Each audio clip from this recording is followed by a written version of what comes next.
Gentlelady yields back. I'll turn to the ranking member of the entire committee, Mr. Raskin, and yield to you, if you'd like.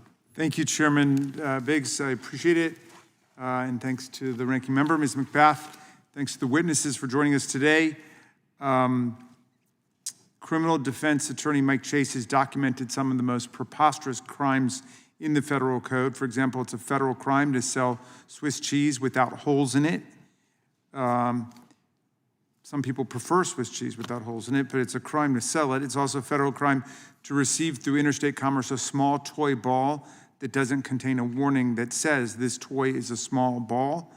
And apparently it is still a crime to sell canned green beans and call them stringless unless you're sure they are in fact stringless.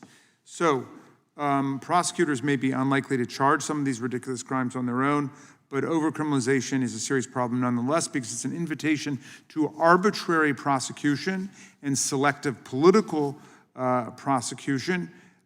We can see and quantify who the overcriminalization problem affects most directly: people who are at a social or economic disadvantage, people who don't have the lawyers to defend themselves against such prosecutions with, immigrants, people with disabilities. Between federal, state, local, and tribal criminal justice systems, nearly 2 million people in the U.S. are incarcerated, costing taxpayers $182 billion a year. Congress often crafts new criminal offenses and expands existing crimes without considering whether the federal government should even be involved in the underlying conduct. Recent studies estimate there are nearly 5,000 statutory federal crimes and between 300 to 400,000 crimes in the regulatory code. According to one study, Congress created 56 new crimes every year from 2000 to 2008, despite the fact that crime rates were actually declining during this time period. While federal criminal law plays a vital role undoubtedly in protecting the public, it should complement state law rather than duplicate it, and it should not be the source of an extraordinary burden in the lives of the people.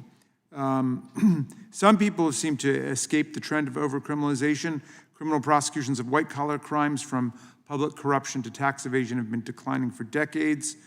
Under the current administration, those statistics are likely to plummet further, given the Department of Justice's gutting of the department's top anti-corruption unit and its removal of its own power to charge politicians and public officials for bribery and extortion in some cases, its disbanding of anti-corruption task forces, and its purge of veteran prosecutors and agents who are dedicated to public safety, but who have run afoul of the new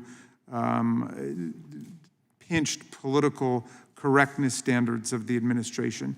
These changes have taken a bad situation and they made it worse. So instead of playing politics and trying to prove who's tougher on crime, we should work in a bipartisan manner to craft evidence-based policy that keeps all of us safe. We could do more to fight crime by addressing underlying issues that give rise to crime and thoroughly studying the criminal code.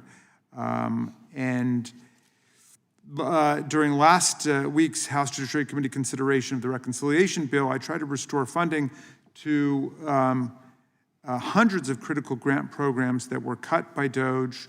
Unfortunately, my colleagues refused to even discuss them and yet voted against our amendment to restore funding to these programs addressing the needs of crime victims, victims of rape and sexual assault. I think that we can all agree that we need to make sure that our federal criminal laws are clear and fairly enforced. We cannot have a criminal justice system that holds the president's allies above the law, gutting enforcement of fraud and corruption offenses and pardoning January 6 cop beaters and fraudsters who happen to be allies of the president, while threatening criminal prosecution against journalists, politicians, and peaceful protesters who speak out against the current administration. I look forward to working with my colleagues to ensure that the federal criminal code and its enforcement serves the public safety of all the people. Thank you, Mr. Chairman. I yield back.